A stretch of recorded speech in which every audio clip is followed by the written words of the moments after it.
Hello and welcome to another episode of Creative Appetite. Today I'm joined by my good friend Jesse, who is the owner and creator of Kid Vean, which is a clothing label local to the Sunshine Coast. The type of style of clothing, I would say just off the cusp, is Let's hear it. similar. It's like a mix between like metal fashion chopped in with new age, like mainstream fashion with a mix of, like, I don't know what type of material that is, but it kind of looks like shiny. Yeah, like rain jacket material. Yeah. We're just going off this shirt here, guys. Not the whole line. Everything's shiny. Everything's just windbreaker material. Always for every purpose. Every single thing. Yeah. What possessed you to come up with this idea to start this particular style of clothing? Well, honestly, the style of it isn't really anything I kind of like planned. It's just sort of my style, if that makes sense. Yeah. I just was obsessed with clothes for the longest time, spending a ridiculous amount of money on clothes, and I was like, damn. Can I swear on this? You can swear. Okay. I'll try not to, but I try not to like. That was like the one thing I was supposed to ask before we started, but no. Someone else, I think Dan asked the first episode. Yeah. He was like, "Oh, can I swear?" I think there's allowed to be swearing because if it's just the natural way that you roll, then they're fair enough. But you don't want to be like throwing F bombs, just like everywhere. 100%. I was watching an episode today about that, like watching back on what I did. And I said the F bomb. My roommate was like, "Whoa, man!" I was like, "Oh shit." It's 2022. I mean, it is what it is. Sorry, back to what you were saying. Yeah, so I was just obsessed with clothing. And before this, I did a lot of graffiti. That was kind of like my thing. And I don't want to like toot my own horn, but I was like pretty alright at it and it was really fun. But obviously not the best sort of thing to try and make a career out of or anything. So I got a bit caught up with that. And then I was like, damn, like, I got to stop this because if I don't, like, next time I get caught, I won't get off so easy. Like, what am I going to do? So I've always, like, been, like, a really creative person. So it was just really simple. I was, like, my two sort of passions was, like, creating art and clothing, you know, just putting outfits together and finding different pieces that I liked. So for literally, like, 6 months, I was just saying, like, yeah, I'm going to start a clothing brand. But I was just talking about it for so long. Like, it happens. Oh, it's so hard to just like, you know, sort of hold yourself accountable and just do it. And it's really funny. My girlfriend was actually like, she just turned around to me one day because she was tired of hearing me talking about it. She's like, "You're never going to start a clothing brand." And I was like, "What? Like, are you serious?" And she's like, "No, you're never going to start a clothing brand. Like, stop talking about it." And I was like, so hurt. I was like, what the heck? So cut up. But then she was like, "Nah, like, you won't do it. And even if you do it, it'll fail. I'll bet you." Basically, she challenged me. She's like, "Oh, I reckon I could start a better clothing brand than you." And I was like, "There's no way." Like, it's a good way to get your clothing brand you started. can't even draw a stick figure. Like, what are you talking about? So she goes, "All right, we'll both start with $150 and we have 3 months, see who can turn $150 into the most money." And I was like, "All right, bet." I went home and just started working. She never did anything. And she was like, "Oh, look, now you've started your clothing brand." And I was like, whoa. Reverse psychology. So that's sort of how it started. But yeah. That's crazy. It was, I don't know, it's a funny story to look back on now. She just sort of tricked me into it, which was awesome because I definitely needed that sort of push to just get started. It definitely sometimes it just takes a lot just takes one type of scenario to get you going. Like, even for me with this podcast, it's like 12 months of going, I'm going to start this podcast, trying to come up with this idea, trying to like refine it and understand what I'm going to be trying to achieve when I have people come on and stuff like that. And then mine was a little bit different. I didn't really have a girlfriend at the time. In fact, a girlfriend left me. And then I went from like I was just like, right, it's my time to like put myself first and like focus on the things that I want to focus on. And literally within like 5 weeks, I had 2 episodes out. Yeah. And the ball was rolling and it was on from there. Yeah, right. So your turning point was kind of being in that situation where you're just kind of left with yourself. Yeah, basically, yeah. I went from like putting myself out there for others, and then in the end, ultimately getting like being on my own. So then I was like, well, no one else now is here to help, so you kind of need to do it for yourself. Yeah, which is like a good learning curve in itself, like being alone and trying to like gather your thoughts and put 100%. Them into action rather than letting something negative just snowball you and just keep making it worse. Instead, you turn it into a positive, like extrinsic motivation, and turn it into intrinsic motivation and making yourself more motivated, which is kind of what happened to you, I guess. Like your girlfriend just did it in like a psychological way. It's pretty funny. Like I'll like once I sort of figured out what was going on, I was like, oh, okay, you got me. Because she knows me, you know what I mean? I'm the most competitive person. She literally, it was the perfect plan. I don't even think she planned it. It was just like off the cuff. And then, I started it. And then the rest is history. Like, now it's the most successful clothing brand in the world. No, not at all. Not at all. So what was the vision when designing your clothes then? Because like you kind of, I guess now that you've opened up about the graffiti side of things, it's kind of like got the wild style. Yeah, so well, there's different sort of styles of graffiti, but towards the end I started getting interested in this really. You see it a lot overseas in like Germany and Ukraine and countries like that, where it's sort of this like more metal influenced, a lot of sort of tribal influence. And I was getting into a lot of that. They call it like dark graph.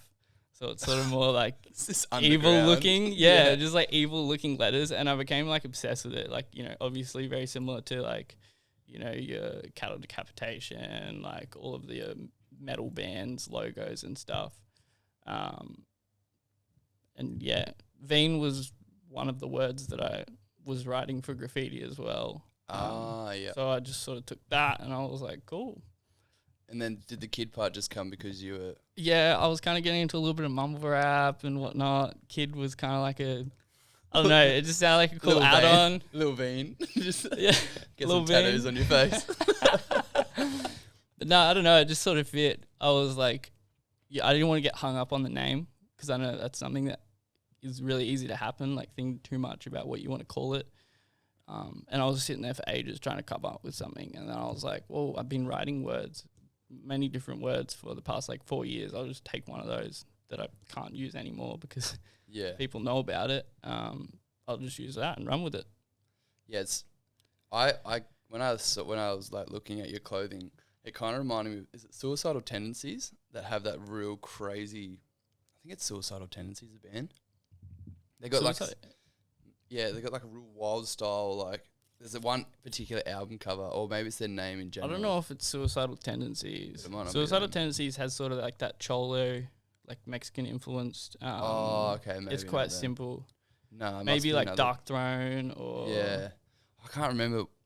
I thought it was Suicide something. Anyway, but it's like real crazy, like like similar to that, where it's like spike. Like points in most of the letters, and it's like, anyway, I love it. That's where I was like, every time. It's just so fun, like playing with letters as well, like trying to make them the most interesting that you can while still being the letter is like quite tough. And that, I don't know, it became sort of like a fixation of mine, like obviously with graffiti is just trying to be like, how far can I bend these letters and have them still, you know, resemble the letter properly. It's like a massive rabbit hole, but there's a whole lot of rules and stuff on things that actually make a letter and you can't break them. Or can you elaborate on that a little bit more? It's kind of hard to do without like a piece of paper, but each letter is made up of like bars. So say a K, for example, you have like your leg here and then the two parts that come out. Yeah. But when you actually look at like proper, what's it called? Like sign writing. Yep. When you look at the proper structure, the bar here, you have this like kick. Yep. But if you draw them just like that, it's going to look a bit off because this bottom kick actually sits forward. And then the same thing, I don't know, are you getting the picture? I understand what you're saying. And people watching will understand. Hopefully. It makes sense. Yeah, like when you start taking away elements. Like the K for example as well, if you have like your two kicks here and you put the bar down the middle, like the backbone. A lot of times people will do it and these will be too far in. Okay. So then in between these two kicks, there'll be a space. Yeah. And it just looks kind of whack. Like it doesn't fully resemble a letter. And then if you use that and start manipulating it, then it's going to completely lose the letter structure and it won't be legible. Yeah, okay. So that makes sense. I think that will make sense to people. Hopefully. When it made sense to me when I was listening to it. Mm-hmm. And I also got a bit of a visual, but yeah, I'm sure we can work something out. I'll see if I can get someone to, like, I'll get my editor to try to chuck something on and to make. Do you have any like YouTube stuff of that making sense? Oh like yeah, there's a lot out there. Yeah, it's a very weird thing to be obsessed with, but there's people out there. I'll see if I can like chop it into the video. No, if that's not, cool.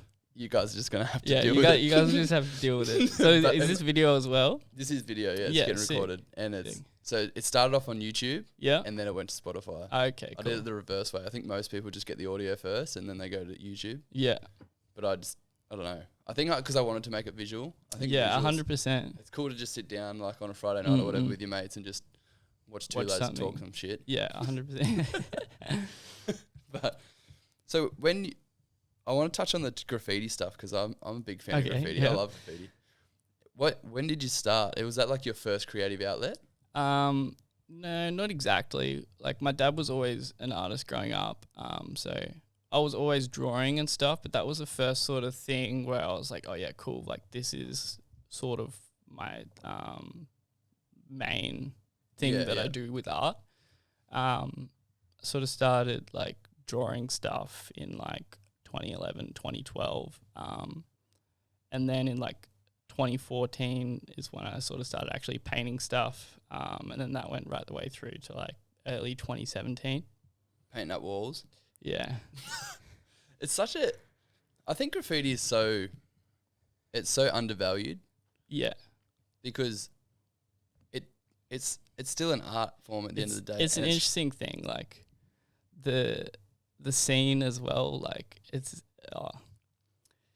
I look back at like the way I was invested in graffiti now, and it just blows my mind how it even exists. Like some of the craziest things that have ever happened in my life were because of graffiti, you know, like, oh, this rival graffiti crew doesn't like our crew because we did this and we shouldn't be doing this because we haven't earned the right because we haven't been around for long enough, or, you know, there's not enough respect, yada, yada, yada. Yeah, we should definitely touch on that because I feel like you said, it's not something that gets spoken about often. Yeah. I mean, we could touch on it, but... Yeah, for sure. It'd be good for everyone to like... Yeah. I was talking to... I had another guest on yesterday who's a tattoo artist. Yeah. And she was... we were talking about like how... Like even in the tattoo scene, it's not a I very can imagine it would be pretty similar. Yeah, similar way. It's like not a lot of people know about it, and there's so many different types of... Like, it's crazy. Yeah, it's like I think anything to do with that's like deemed to be like on the edge of society is like a really... Yeah, especially when you take something like graffiti because it's an art form, but at the same time, it's also illegal. Yeah. So like, you know what I mean? You have this mixture of like people that are really like trying to make something look beautiful, and then also just like straight up criminals that this is like, you know, just like a fun thing to do on the side. Yeah, where do you like draw the line between you're just a criminal or you're actually an artist trying to make your living? It depends who you talk to. I mean, like I wasn't trying to make a living out of it at all. There's very few ways where you can really monetize proper graffiti, if that like quotation marks. And like the monetization of graffiti is something that's not really respected very much in the like proper graffiti scene, if that makes sense. Yeah. You get a lot of diehard people that's sort of their thing. But it's interesting because like if you think about it, this like looking back, I had a lot of fun doing it and it was great, you know, learn a lot of stuff from just the situations that I put myself in. But now I'm like, damn, I kind of wish I like sold drugs or something instead, because at least then I would like have something, you know what I mean? Like going out every weekend, you know, risking getting in trouble with the law or getting caught up with some bad people just to sort of go past a wall that says my name on the school bus, but no one knows that it's me. No. That's so true. Like that's what it is. You're basically like, real estate agents that drive around with their face on the side of their car. You're doing that, but only you know that it's you. There's one, like, how people get graffiti tattoos on their body? Yeah. I don't think that really looks great. You don't think so? No, I think that graffiti belongs on the wall.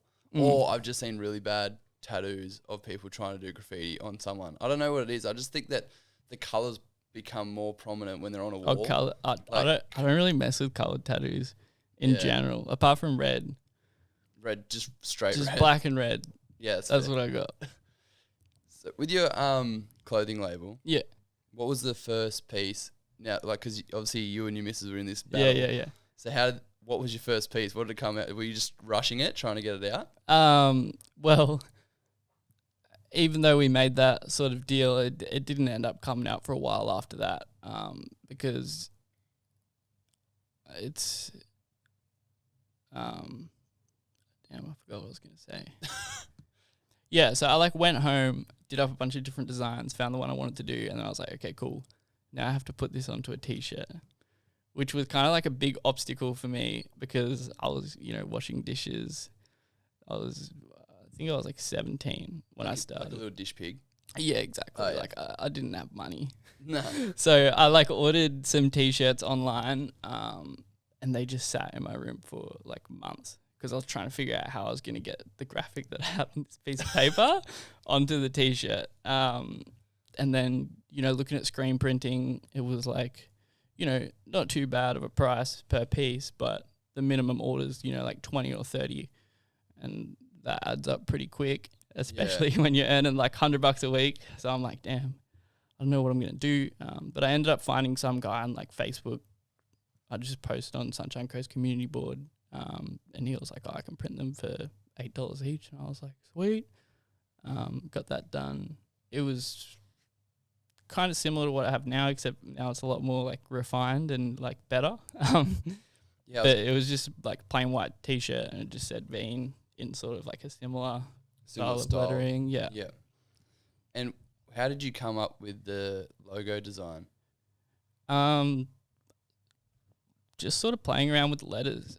I still I don't know, I guess this is kind of the logo, but there's sort of a couple different designs that I really like that I use as the logo. But yeah, this was just messing around with the letters. So that's 3 logos. Yeah, it's just the same logo, just repeated. Yeah. But yeah, I feel like this is sort of, it gives a good idea of what the brand's about. Yeah. How would you describe your brand? It's really hard to describe because it's like I make the clothing that I would want to wear. Yeah. And there are other people out there that are interested in the same sort of looking stuff. But it is tough to describe because it's not really metal, but it's not really super streetwear either. It's kind of, it's just this look that's in between subcultures, if that makes sense. Yeah. So like your heavy metal kid wouldn't really wear it and your regular skater kid wouldn't really wear it, but your sort of metal skater kid would. If that makes sense. Yeah, it makes sense. The way I look at it is I would see that in a fashion show. Hopefully. That's how I would see it. I would see like over in New York. I feel like it's definitely unique. It is very unique. It's definitely interesting. But yeah, I don't know what else to really compare it to. It's funny because I was listening to the podcast with Tyler when you guys were talking about music. Yeah. It's sort of like a visual of the kind of music that I'm interested in. So when I started the brand, I was heavily into like Suicide Boys, Ghost Main, and this sort of overlap between trap and metal. Yeah. And I feel like it's sort of the clothing embodiment. Yeah, that makes kind of music. Yeah, you just like, which is kind of interesting because a lot of guests I've had on who are Yeah. in a similar industry where they're using music to Yeah. like whatever. So like Perry, for instance, he makes all his videos based around the based music, around the song. which is like apparently it's all backwards if you do it that way. And then the same thing with Tyler, he does it that way too. And I'm like, okay, so it kind of makes sense for you to then like if out of it sounds like all of your inspirations, music is the inspiration, and the driving force. I like. There's obviously visual inspirations as well, but I don't feel like it's right. Like it's kind of tough to explain my brand using visual representations. Like it's more like the subculture and like the energy behind it that makes it what it is. Yeah, it definitely has its own feeling, I guess you would say. Yeah. Like when I looked at it online, I'm like, yeah, the image is already created around it. Like the energy around it, is already created. Like you can kind of tell. Like that's what I was saying. Like when I saw it, I was like, I would 100% see this on a runway with like a bunch of models. Just like it's that kind of vibe. Like I for sure. Really like wouldn't wear it out.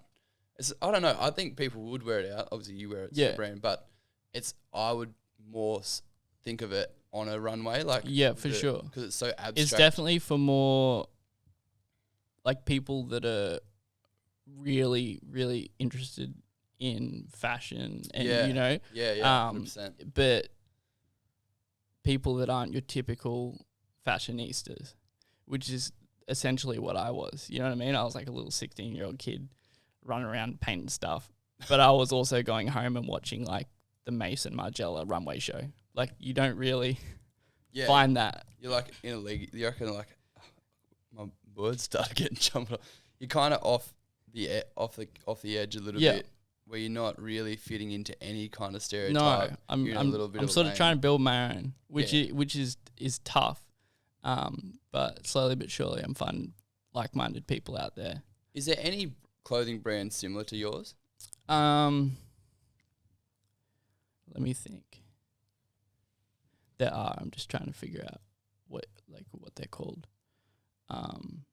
It kind of reminds me of, the Instagram like fashion pages, and they show you like the looks of the day and stuff like that, and they're wearing like really abstract clothing. Yeah, for sure. There's a lot of like underground streetwear brands at the moment with the same sort of influence lettering. Stealing your brand. Get him. No. It's becoming more and more common to do this sort of like heavy metal lettering mix with the sort of Japanese and more like soft anime it seems to be all starting to get tied in. Yeah, 100%. Yeah. Which it's interesting. I got asked the other day why it's sort of popular at the moment, and I feel like it kind of all ties in together. You know, everything sort of comes and goes.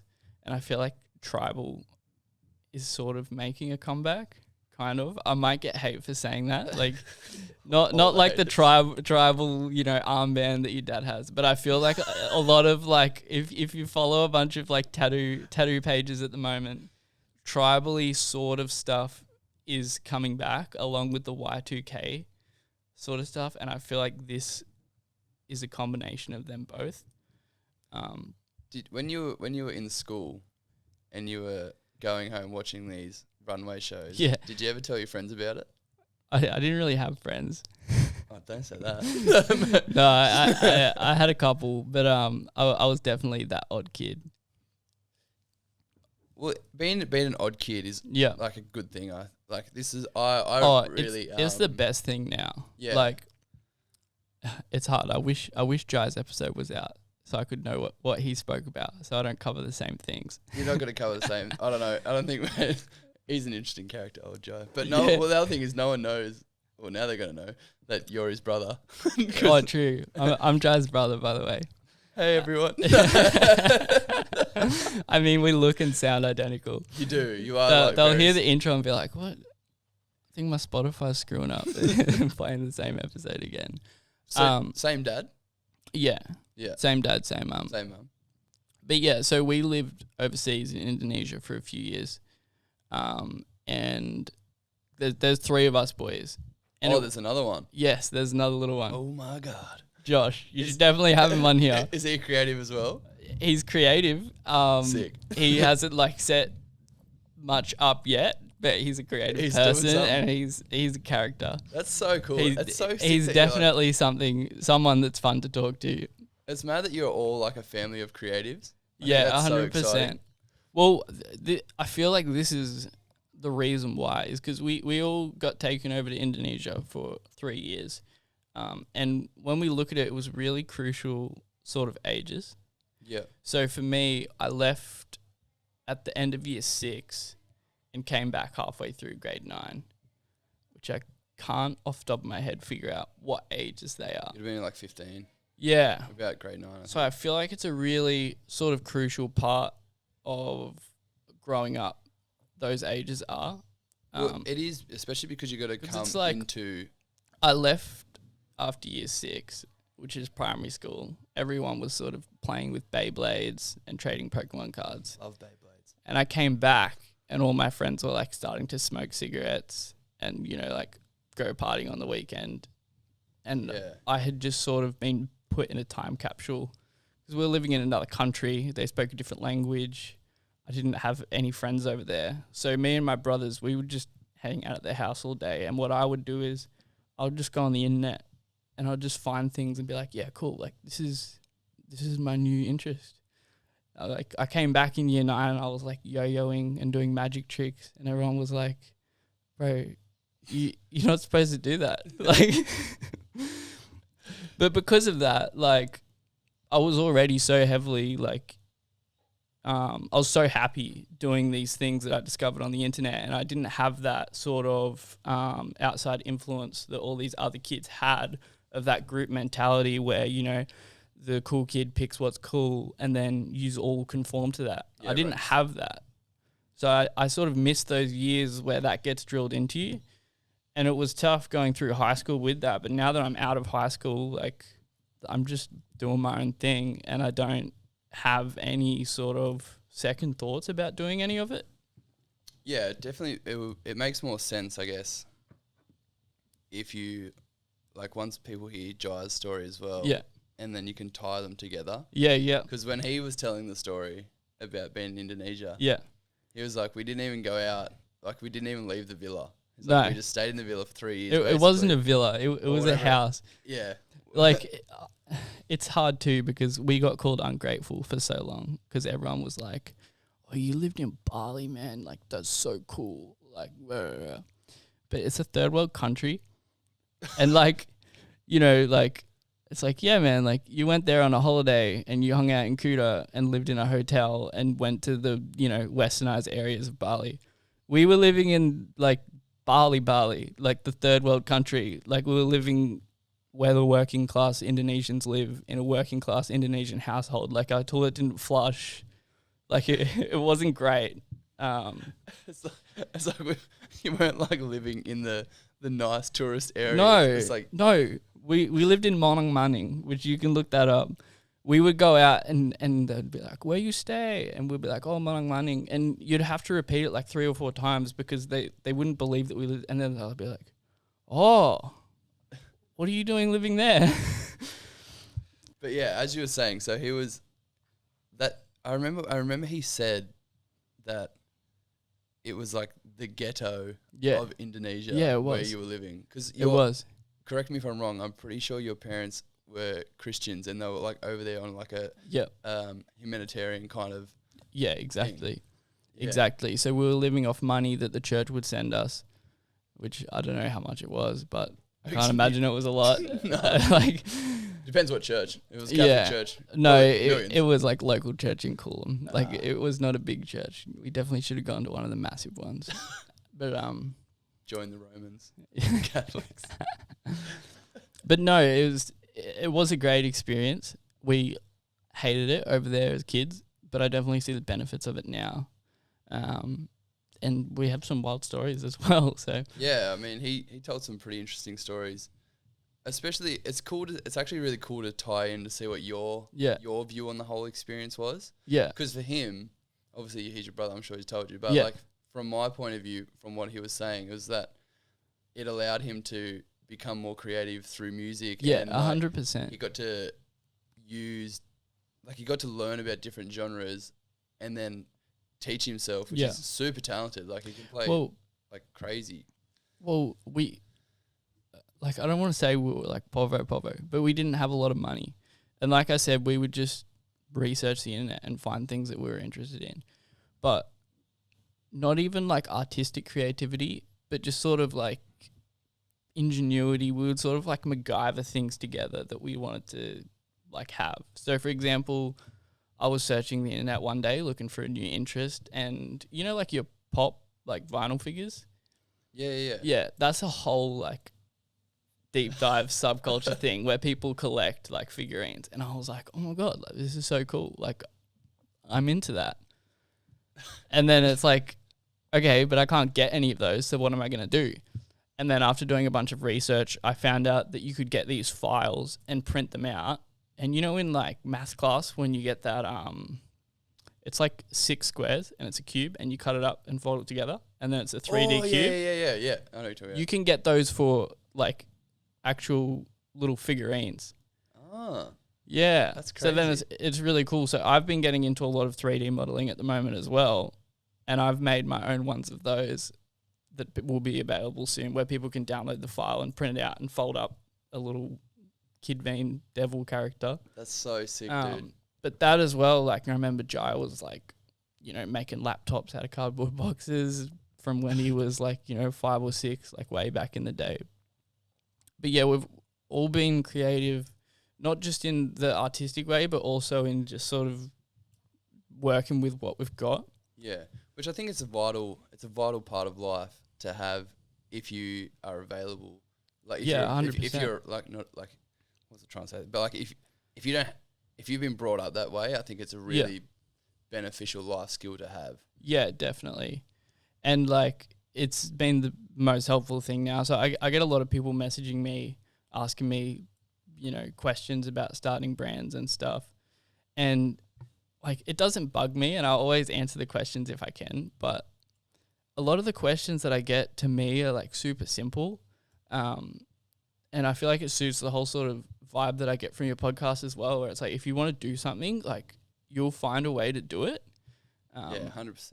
And it's interesting talking to people that don't have that. Like, I've just never thought of a world where I didn't have that sort of mindset. Like, if I want to do something, then I will figure out a way to do it. Yeah, it is. I guess the way I personally see it, is that there's a lot of different aspects as to why someone might be a bit confused. But I think that sometimes maybe they don't have the confidence. Like, maybe what. No, for sure. I might not have phrased that the best way. No, I know what you mean. But then, like, the other thing is like, then there's people out there that they just want to dip their toe in. Yeah, but exactly. They're not ready to fully exactly. Be like, they'll decide, like, you know, for example, the clothing brand. I want to start a clothing brand. Okay, cool. How will I do that? It's like, okay, well, I'll find the clothing brand that I like and I'll ask them how to do it. Yeah. And it's like, you know, that's fine, but you're not ever going to be able to start a clothing brand if you're not passionate enough to even, like, you know, try and figure it out, if that makes sense. You definitely need to do some, like, background searching. Yeah. Normally, it's a bit harder for me because there's no one that I know who runs a podcast, and all the successful people don't have time to be like hitting up some young guy who started a podcast. So, but I do understand that because I've done a lot of other areas where I needed to ask people, and what I tried to do first was do background research on what I wanted. So then when they were explaining things to me, I could understand the points that they were, instead of like sitting there and then asking them another 20 questions on top I didn't understand the first 10. Yeah. So you do like the background research. Exactly. Exactly. Like, questions are fine, and like, I don't know if you enjoy both people that see me are gonna no, but definitely ask me questions if you have them. But just think about the question that you're gonna ask, you know, because I love answering questions that were questions that I had that I didn't have someone to answer for me. Yeah, because I think that's super important. But questions like, how do I get blank t-shirts?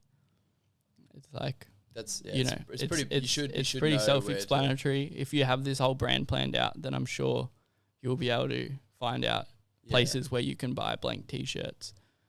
What's a specific question that you would enjoy answering if someone was to ask you? That's a really good question. That one. that question. That is a really, really tough one. I love getting questions about the process more than... So the questions that I don't like getting is questions about manufacturers or, you know, like, where do you buy this? Who makes this for you? But the questions that I love is like, you know, how did you figure out how to make tech packs? Or like my design process, like what brushes do you use on Procreate? What software do you even use? So like I use Procreate. I love answering questions about that.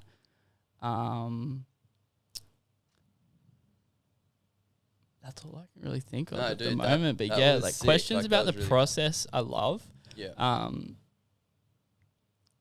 Yeah. Yeah, the creative process is, I enjoyed like finding out. See, like to me, what you just answered, I'm like, oh, this is sick. Like, and then it gives me more. Then I'm like, and I love it too. Like, there's been people, or they'll like send me a drawing that they've done, and they'll be like, oh, do you have advice on like this little thing? And if I have the time, I'll go like full into detail and refer them to people that taught me what I know, and this and that. Do you have influences?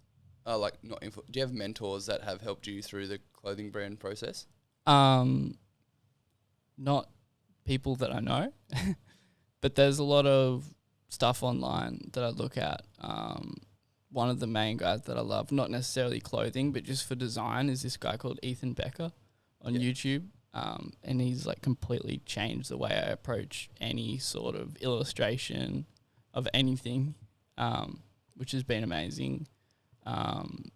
In terms of clothing, it's really hard because I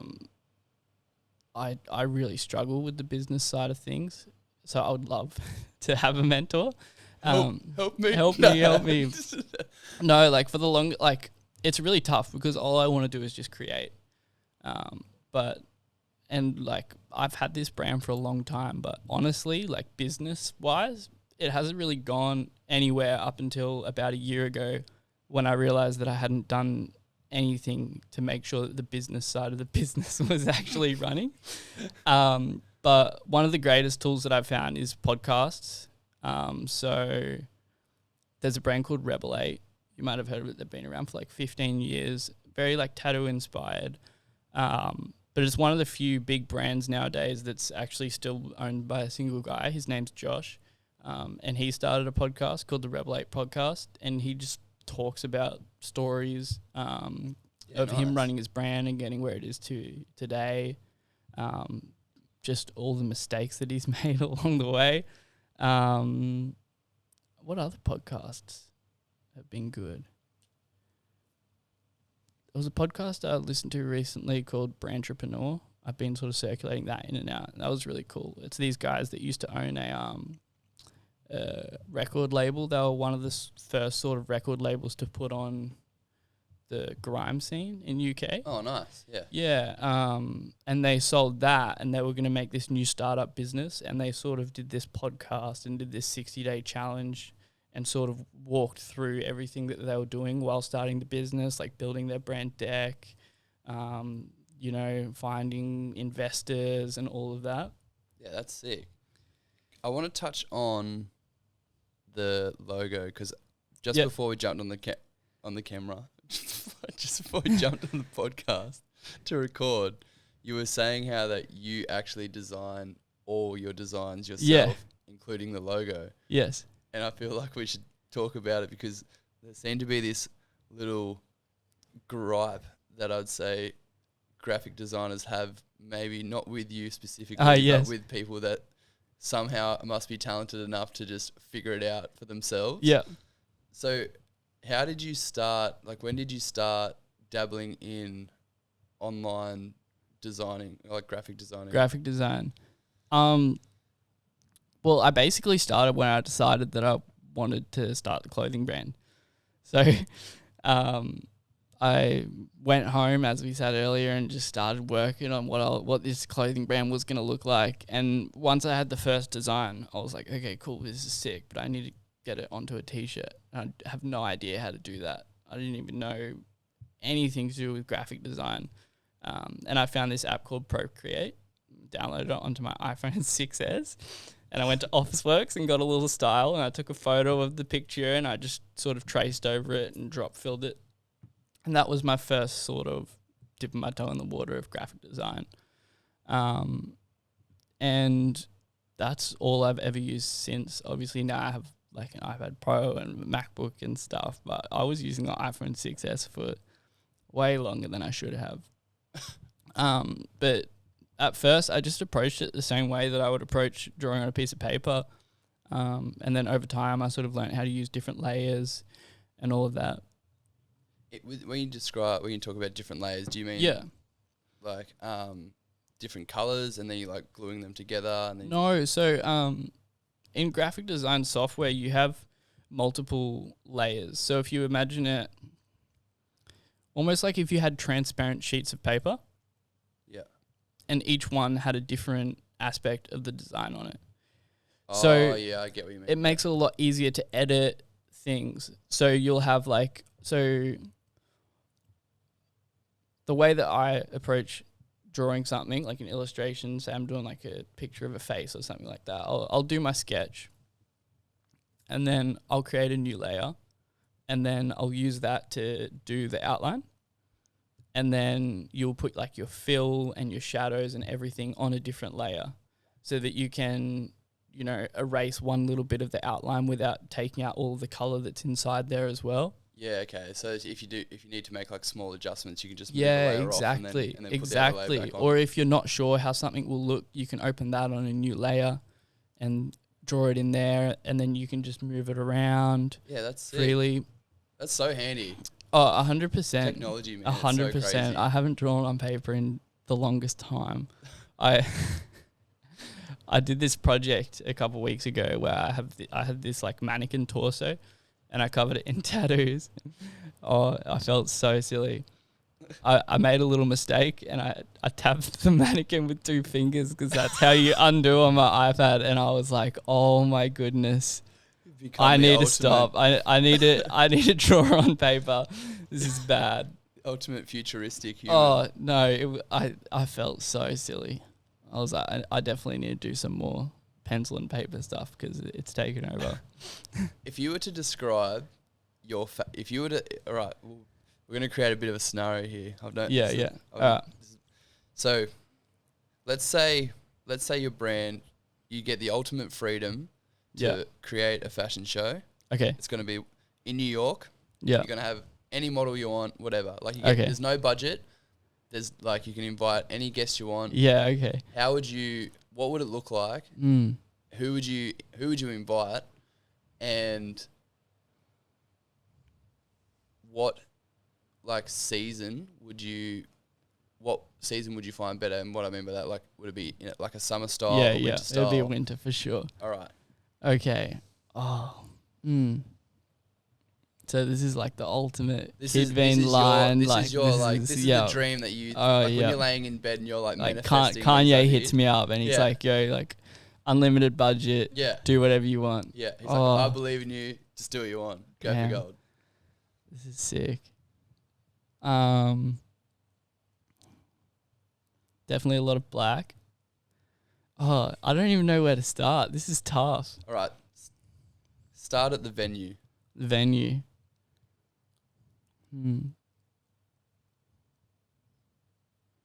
It can be anywhere, by the way. It doesn't have to be in America. It could be wherever. Yeah. I feel like an abandoned warehouse sounds way too cliche, but some sort of really concrete structure like just plain white. You know when you go into like a fresh warehouse and it's like dusty on the floor, something like that, but all the walls and everything is that same material of just that stone. Yeah.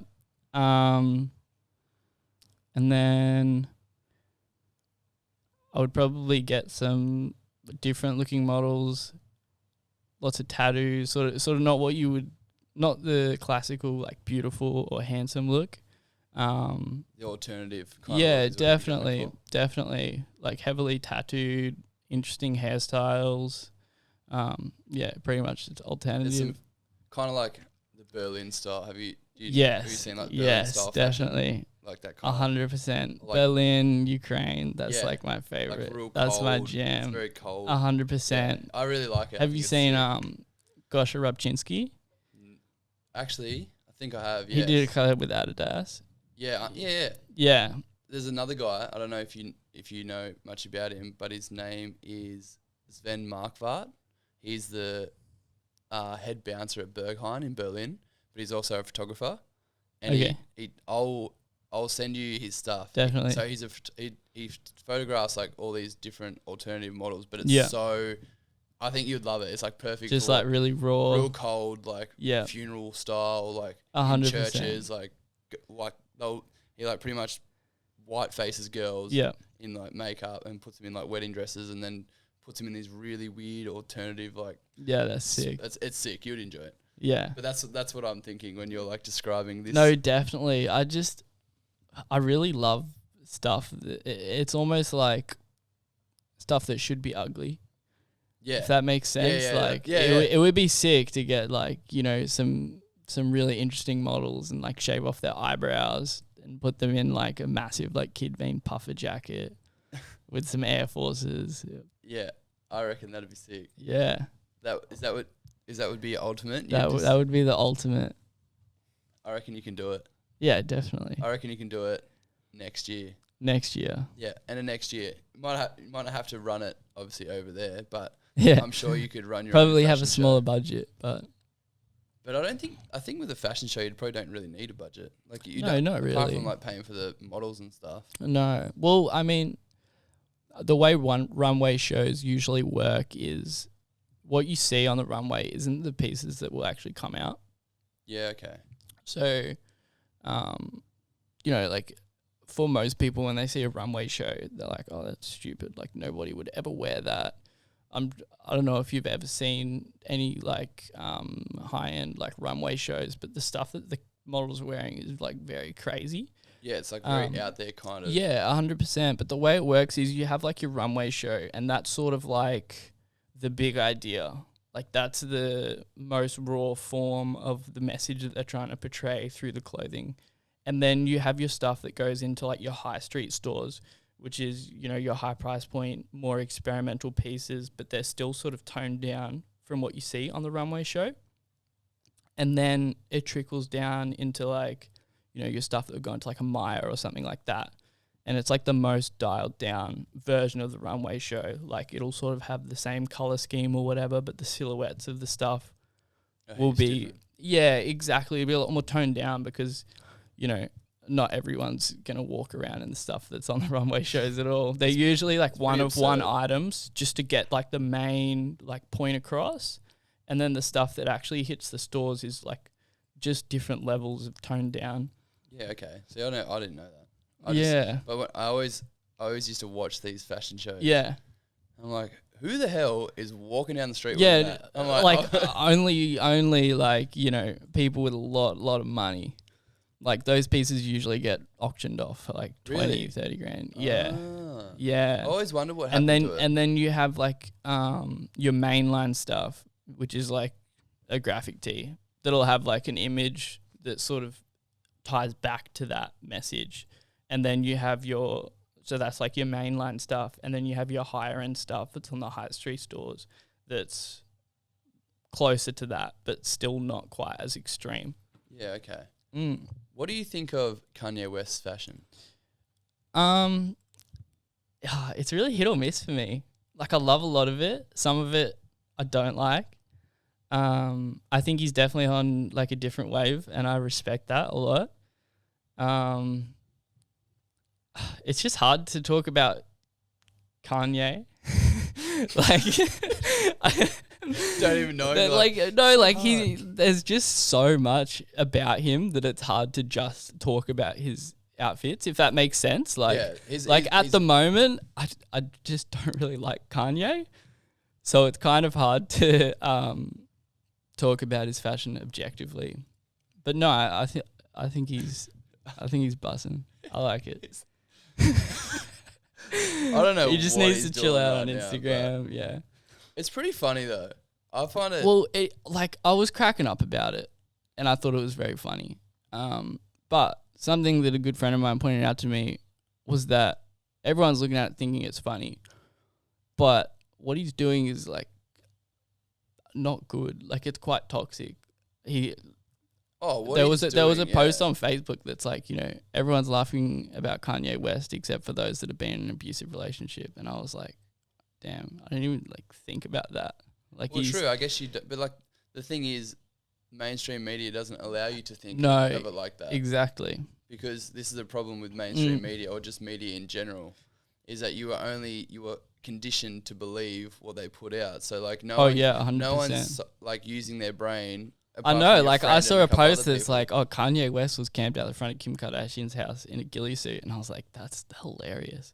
Yeah, exactly. And then I was like, wait, he's literally hiding outside her house dressed as a bush? Like, that's scary. He's got serious mental health issues. That's not good. No, I think he needs to go. But then again, it could all just be promotion for his new album. That's the problem with Kanye. That's the truth. That's exactly it. It's like, you don't know what that guy's gonna do. But I guess I love Pete Davidson though. A normal. He would be in my runway show. I love That's Pete who Davidson. I would choose. I think he's good. He's sick. Have you seen The King of Staten Island? Yeah, I love that movie. Yeah. I think he's a legend. I feel like that's sort of Kid Vean vibes. That's how I describe it from now on. From now on, everyone. So what's your brand? Have you seen The King of Staten Island? Yeah, that's kind of it. I want to ask you about. I want to go back. I want to backtrack some. Yeah, for sure. A little bit. Sorry. So, no. Start to ramble. No, it's good. This is the whole point. 100%. This is why the whole point of this is to bring people down to a human level that are a fan of yours or whoever may come on, so they understand that everyone's just normal. Yeah, we're not Kanye. No, right? we're not Yeezy running around doing psycho shit. Yeah. I just wanted to touch on the business side of it. So now that so you said that you obviously your fashion and designing and everything was going really, really well, but you kind of put your business on the back burner. Oh yeah. So what were the steps you took to identify that, and then who did you get a mentor in to kind of help you with your business, or did you just more research? So for the longest time, it was just about creating. So I would just make stuff and put it online and sell it. But I never honestly, the first step was actually writing out, filling out reports. I hadn't done that up until about a year ago. Order sheets? This is how much I made for the month. This is how much I spent. This is where I spent it. It's terrible to admit. I hadn't filled out any spreadsheets or anything, so I had no idea how much money I was making, if I was even making any or anything. And then a year ago, I was like, okay, I should probably keep track of this. But I just I really didn't. I didn't want to do it for the longest time because, one, it's hard to make money as a startup business. And two, I didn't want it to become something that I didn't enjoy anymore. Because I really hate, I don't enjoy business stuff. And I was like, I love this brand so much. And if I start forcing myself to do this stuff, am I going to lose passion for it? But obviously I didn't. But it's still here. it was a bit ridiculous. But so the first step was just actually setting up spreadsheets. Tracking how much money I'm making, and then just doing up budgets for each month and planning out everything a lot more strategically, in terms of dropping stuff and when everything's releasing. Another big change that I made recently is we're moving to cut and sew, which is what I've always always wanted to do cut and sew stuff. Is that which cut and sew, like you just do it all yourself? No, so cut and sew means it's custom.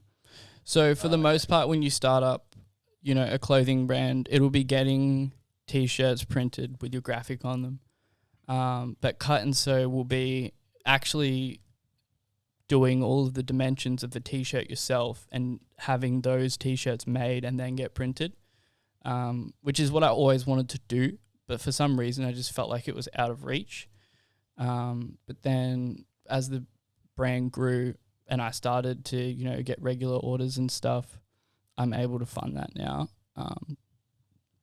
So I'm really excited for that. Yeah, which is great. What is the type of custom order that you're trying to create? Is it like big, long coat style stuff? Are you? There's a lot of stuff that I am like getting sampled at the moment. But it's more oversized, but not necessarily long. Like I actually like the stuff like a little bit shorter, and that's sort of where we're seeing the fashion go at the moment, is more boxier cuts. So it'll be like wider in the shoulders, but not quite as long either. So this is like one of the new cut and sew pieces that will be coming out next week. That's sick. Yeah, and then I always like, I don't know why, but like, do you say we when you talk about the podcast by accident sometimes?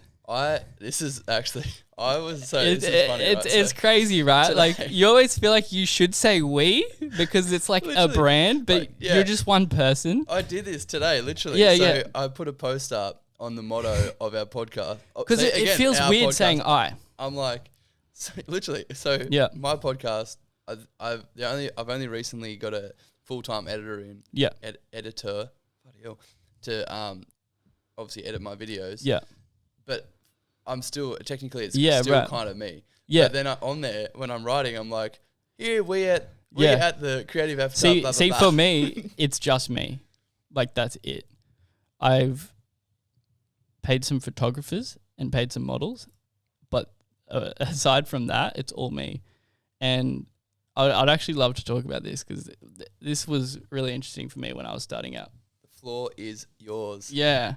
I'll come back to the cut and sew conversation. No, that's fine. I had a coffee like right before this. I was like, I need some energy for the podcast, but I might have gone a little bit too far. I did that yesterday. I was like, yeah, I like putting myself right in that zone before panic attack.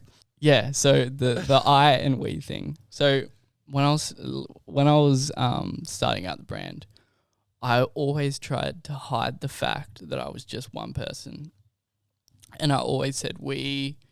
And spoke about Kid Vean as if it was like a collective, because in my head I was like, people don't want to buy from a kid making clothes in his room, like, you know, that they'll think my stuff's low quality and, you know, I'm gonna look like just like some random kid. They don't want to buy off that. They want to buy off, and so I would try and make myself look like I was this like fully like established brand, yada yada yada yada yada.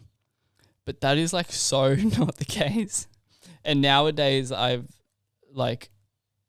made a post about it where I was like, I'm just one person and this is what it is. And it got like so much engagement. And now that I'm open about the fact that I'm like literally just a kid making clothes, it's crazy, like the support that I got. I would expect people to be like, oh, this is like, you know, it's just like some guy making clothes. Like, that's whack. Like, I want to buy off like a real brand. But they love it. Like, the idea of like the underdog, like they really, the people that support my brand, like really support it. And they love that I'm just one person. And it makes it more open for them to message me and like try and start a conversation.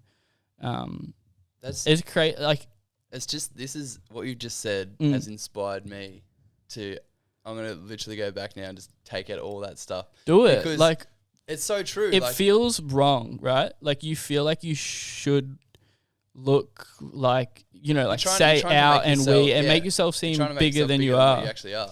But I was completely shocked about the amount of people that actually want to see you winning.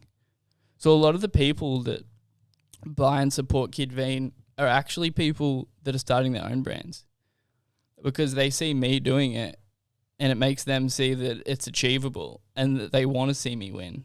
Yeah, for sure. And I 100% agree. It's like everything, I think especially nowadays, everyone in Australia specifically, I don't know about other countries because I don't know what their culture's like over there, but over here, it used to be when I was growing up, it's like support the underdog and, you know, everyone was out for everyone and everyone wanted to help each other, like love thy neighbor kind of situation going on. And then I don't know what happened over time, like technology, consumerism and whatever. Everyone started to become more self-centered. They were buying from bigger brands. Yeah. They weren't really supporting the underdog. Like you were just saying, like people didn't want to support the underdog because they thought the quality of the product was shit or it wasn't up to standard. But nowadays, I feel the shift. It's like everyone's like, no. We want to support local brands and we want to support these people because the difference between, there was like this weird period, I don't know, maybe a bit before your time, before you started, but there was this weird period of like maybe between 2012 and 2015 or something like it. Well, I don't know the exact date, but it's like the quality of clothes that were coming out was shit. Yeah. So then I think, this is just it's just the hypothesis. Yeah. Is that people started buying from bigger brands because they thought if they bought from the bigger brand, then it would be quality and it would be this, that, whatever. And maybe so, and it possibly could have been at that time. But now, because small businesses have access to good quality products and good quality materials, the whole shift is starting to change again where people are like, well, now... No, 100%. But, like, honestly, though, I feel like a lot of the reason why I was trying to do that in the beginning as well was because the quality was shit. Like and the truth comes out. Honestly, like the quality was shit, and I feel like I was trying to hide that. Yeah. But now that I'm, you know, talking as an individual and talking about, you know, the steps I'm making towards cut, and so like the quality of the stuff that I have coming out now is great. Yeah, I 100% feel that. It's like, I think it's cool to see someone like start from something 100%, and then like obviously I didn't know you at the start, like when you first started the brand, but you can tell now that you're very confident within yourself and confident within your own brand. Yeah, which is huge. That's what it was at the start. You know what I mean? It's like just not having that confidence because I'm like, oh, you know, like it's not as good quality as Nike. Like no one's gonna buy it unless they think that I'm as big as Nike. But the thing with Nike and stuff like that, but the thing as well that you have to remember is like you have to start somewhere. You know what I mean? Like people doing their first line of clothes, no one has access to great quality for that. No, not real. Oh, I don't know because I don't. But like you can still get AS color and t-shirts and stuff like that. And they're still good quality. Like, no, 100%. These days, I think it's definitely a lot more achievable to at least bring out something half decent for your first run. Yeah. Where like before, it was so hard. You would have been spending out your ass trying to buy something. No, that was the problem for me. I couldn't afford to meet the quantities needed. Yeah. So I was printing the stuff out of my bedroom myself. Like a bedroom producer, but a bedroom clothing label. Yeah. Which I'm so glad I'm not doing that anymore. But it was fun. I want to touch on your comic book that you just online comic book. Where did that idea come from? I've just always wanted to write a comic book. That's sick. That's so cool. So I've just started writing it. I've got the storyline. I've mapped out all the pages, and then now I'm just going back and properly illustrating them. So you drew them all yourself. Yeah. Storyline. You've done the whole like from go to woe every single step. Yeah, exactly. And I'm trying to launch it online through Patreon, but I haven't really figured out how to market Patreon yet. I need to do some research. Because it flopped. But we'll see how we go. But yeah, the plan is to put out a comic book I don't know when it will be out because it's looking like it's going to be about 100 pages, and it takes me like a long time to get through it, along with everything else that I do. But yeah, so at the moment I've just got it on Patreon, putting out 5 pages a month, and then it's just $1 subscription. And then once it's ready, I'll get some hard copies. That's sick. I really want to see it because I saw it pop up the other day. I was like, man, this is so cool. I think it would tie in with your whole brand. 100%. And that's the other great thing that I was saying about is when I was trying to, be like once I made the switch to just being a kid making clothes, it made it a lot easier for the people that follow me and are interested in my clothing to be able to digest other content. Because I do a lot of art in general, but I was always hesitant to post that onto the brand page because I was like, what does this actually have to do with my brand? But now I'm still a clothing brand, but they see me as a creator as well. So I can do stuff like that and they love it. Whereas I feel like if I was, trying to portray the picture of a brand and then it's like, oh, by the way, we're also like, here's like a comic book, it would be very confusing. Yeah, it seems like you've started. It's not I don't even know, like, because there's not really many people like yourself that are so like well-rounded in what you're trying to achieve. Honestly, like, I just go into like creative rabbit holes, and I really, like I was saying, that like can-do attitude. Like if I want to do something, then I'll figure out how to do it. And I love putting that sort of stuff out because it, like you said, it is quite different, and people love it. Like, because it becomes more than just a clothing brand as well. Because like a lot of the times, like a clothing brand, it's like you buy a t-shirt and then you get that t-shirt and you're still following them on Instagram, and then every day they just post a photo of that t-shirt. It's like, okay, yeah, cool. Like I like that t-shirt. I bought it. But what now? Like I don't just want to see photos of the t-shirt that I just bought.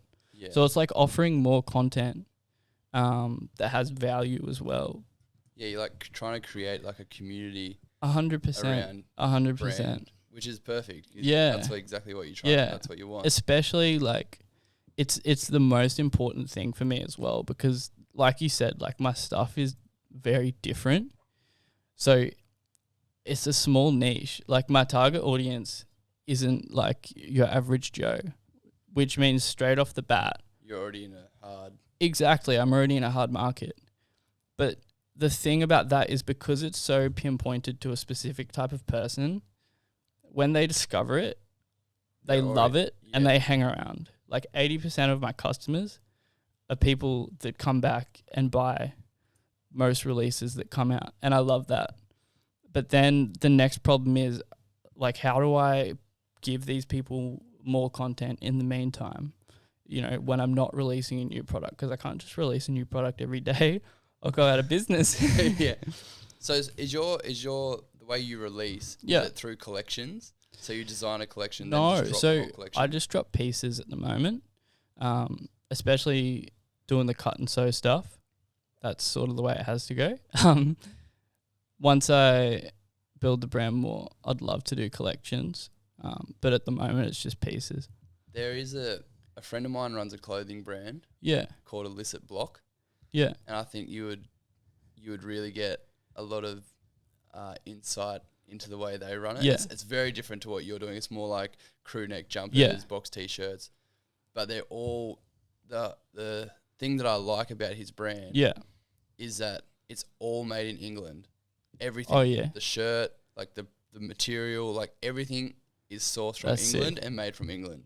So there's no like outsourcing from other countries. It's literally the whole thing. They design it, they get it made from like a local factory. Yeah, that's sick. It's insane. But I think that it's a testament to them, and obviously it's more expensive, but the customers are willing to pay for that as well. Yeah.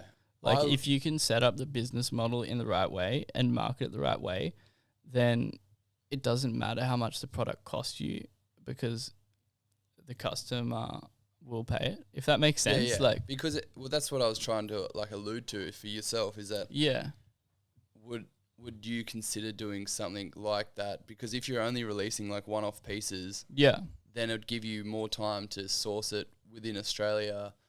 It might be more expensive, but because Yeah. you're already in that exclusive niche anyway, would that be something that you would consider? I'm not saying you have to, but I was just... Yeah, no, I would really love to down the track. Once I find my feet in the whole cut and sew stuff, I think it would be sick. I just haven't done a whole lot of research into that sort of stuff yet. It's quite tough to find manufacturers. I could imagine, yeah. And I've just sort of found a factory that's doing good stuff that like suits what I need. But no, I think that the whole sustainability and keeping it local side of things is very important in the long run. Have you linked up with any other creatives on the coast, like to talk about maybe running a fashion show, or No, I haven't. Do you know many people in the industry, like creative industry on the Sunshine Coast? Not really, honestly. Because like, I don't know. I know of people, but it's something that I'm finding I'm gonna have to do soon, is start to, branch out and start talking to people. But I'm really bad at just doing my own thing and staying in my own lane. And I'm sort of starting to realize now how beneficial it would be to connect with other creatives, in different sides of the creative industry, whether it be like photographers or artists or anything like that. That's 100%. Yeah. One of the reasons why I started this. Yeah. Is for that, because when I first moved here, I knew no one. Yeah. I didn't know any creatives. I was like, I don't know what's going on. Like, I couldn't find anyone. I found it really hard. Yeah. And then I was like, you know what? I've just had enough. I was like, I'm just going to start my own. And I'll just like same thing. It's and like now you've met. How many people have you met now? Because you put out 4 episodes, right? I have 4 episodes out. Yeah. This one's coming out tomorrow. And then I've also got 2 or 3 that I haven't released yet. On the back burner. And then this month, I've got 10. You got like 8 people. 10. 10. 10's the goal. Yeah. I'm going to record 10 episodes this month. Yeah. The 8 I released on my Instagram was the 8 that I confirmed. Yeah. And then the rest, yeah. So like there's a lot coming out, which is great. 100%. And I just want to build a community of people, because definitely I believe in your brand, and I think that it could 100% be such an individual, niche, unique brand, especially if you don't. But like all the people that I've met, that's why I'm trying to build this community so everyone can speak about it. I feel like it's the biggest, what would you call it? You know when they ask you in an interview, biggest weakness? My biggest weakness is I'm very selfish in terms of I want to do everything myself. And I'm very, like, I need to work on it, but I'm very, like, what was I trying to say? I'm very protective of all of the work that goes into anything that I'm doing, whether it be for my brand or any other creative projects. I really struggle to let go of the reins and hand it over to other people. But I think that it's, definitely a major weakness. And I want to try and fix that. See, my major weakness, while we're on the topic, Yeah. I feel like we should all just start talking about our weaknesses, is that branding for me is really weird. Like, I don't have any idea about marketing or anything like that. So the only thing I can think of in my head is like, I've got all these ideas for this year, which I'm really excited to show everyone once it's all been made. But like just on the basics of branding, I'm like, I'll just put out heaps of content. That's like my that's go-to. fine. I'm like, I'll as just keep long as putting it's on brand. Yeah. You know what I mean? I feel like one of my strengths is branding. Like you said, like I feel like my brand just has this vibe. Yeah, it's a whole bunch of things, but I feel like I've done well in the branding, in the content that I put out. in a way that I can put out content that isn't necessarily directly about the clothing, but it's still on brand and it all works together to build the brand. Yeah, I think that your brand is it when I look at it, which is I assume what most people are trying to do with their brand when they're because everything nowadays is on social media. Like, it's about building the entire picture. Yeah. You know what I mean? Like, it's not just the products, it's the entire picture. Yeah.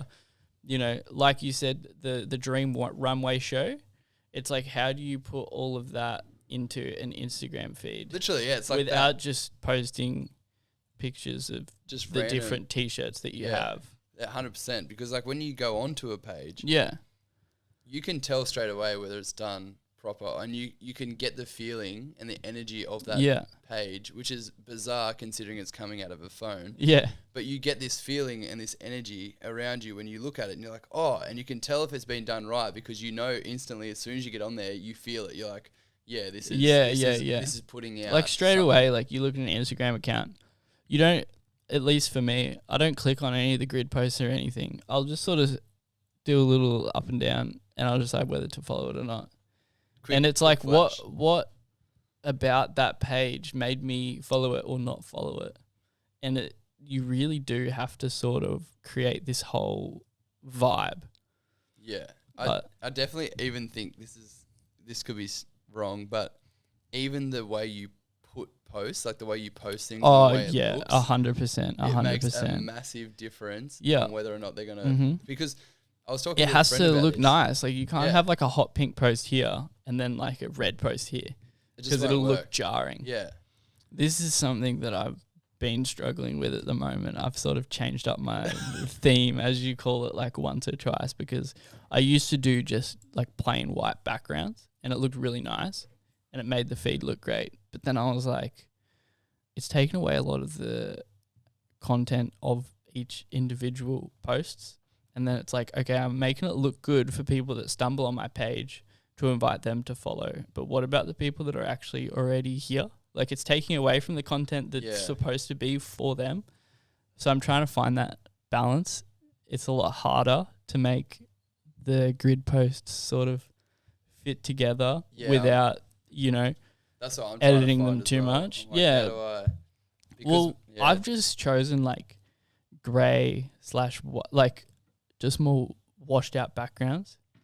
And I'll just edit them on my iPad, make sure that the sort of, the focus of the image is fine. And then I'll just sort of put a light wash over the background so that they all sort of fit together. And I'm trialing that at the moment. Yeah, sick. All right. This is what we do at the end of the podcast. I don't know how, because I don't even know if people that come on even listen to like a full episode. Listen to them. Oh, you know. Yeah. You know what's coming. All right. I knew they were coming. I didn't even think about it. So there's two things we like to do for the people that don't understand what's going on is we get the guests to call out a local legend, whether it be on the Sunshine Coast or anywhere throughout Queensland that can get access to this studio. And then we get them on. So is this a new thing? No, this is what I do this every end of every episode. There's two things I do. That's the first one, and then I'll tell you the second one once you do the first one. Maybe I didn't finish them. Oh, didn't you? Oh, crucial. I listened to like 3 of them. Yeah, at the end. It's always at the end. Yeah, right. At this okay, local legend that should be on the podcast. Oh. This is tough. Like I said, I don't mingle. It's really bad.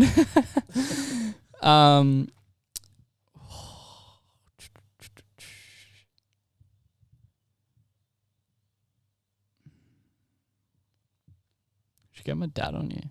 Your dad? Yeah. Gelchi. Why should I get your dad on you for? He's an artist. Is he? Yeah. Oh, you did say that. He sells art prints. He's done some work for like local bands and stuff as well. I didn't mean as in like your dad wasn't qualified to come in. That probably sounded real harsh. Like that is not the case. I just meant like no, for sure. Sorry to your dad. No, 100%. I get it. Otherwise, people would just be listening at home and they'll be like, this guy just told you to put his dad on here. Jesse thinks his podcast is exclusive. No. Yeah, so you think your dad? Yeah, I think so. All right, sweet. We're going to get him on. Yeah, he's cool. He's done artwork for Suicidal Tendencies. Actually, I remember. I'm pretty sure Jai said that. Yeah. Yes, he did say. That's probably why it's in my head.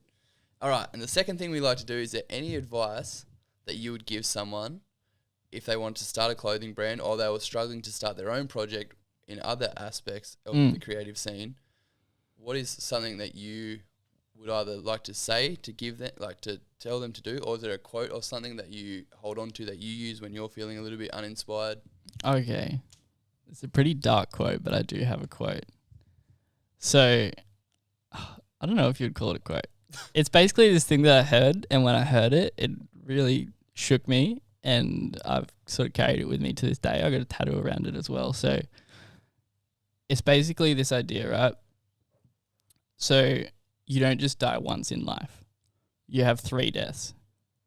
So, the first death is when you're a kid and you find out about death. Like, you know, one day you're a kid and you found out that death exists, and one day you'll die, and that's it. Maybe not. Who knows? The second death is when you actually die. The third death, though, is when somebody says your name or talks about you for the last time ever. So you think about that. You're going to die, and then it could be the next day or it could be 60 years later. At some point in time, you will be spoken about for the last time, and then you will, like, properly be dead. So that's a really good quote. It's pretty deep. That is deep. But it's motivational because you think about it like, is Elvis really dead? Well, because you're still talking about it. Yeah. Like, he will probably not die for a long time. I don't know when he died, but it was a long time ago. It was back in the 60s, I think. Yeah, but he's going to be spoken about for a long time. So it's like, whatever you want to do or whatever you're passionate about, you need to do, and you need to make sure that you know, do what you love and make an impact so that you are actually spoken about and like cared about. Dude, that is the best quote I think it's ever. I know, I love it. Hey, dude, that is sick. That's one of the best quotes I've ever heard. That's so good. Yeah, shit. Yeah, that's where I get my inspiration from. It's like, okay, like, I need to do everything I can now so that I leave something behind that can be talked about. Amazing. All right. Well, on that note, this has been another amazing episode of Creative Appetite with my good friend Jesse, who owns the clothing label Kid Vean. You all know what to do. There's going to be another one coming out. Hang around for that. Let's go. Woo!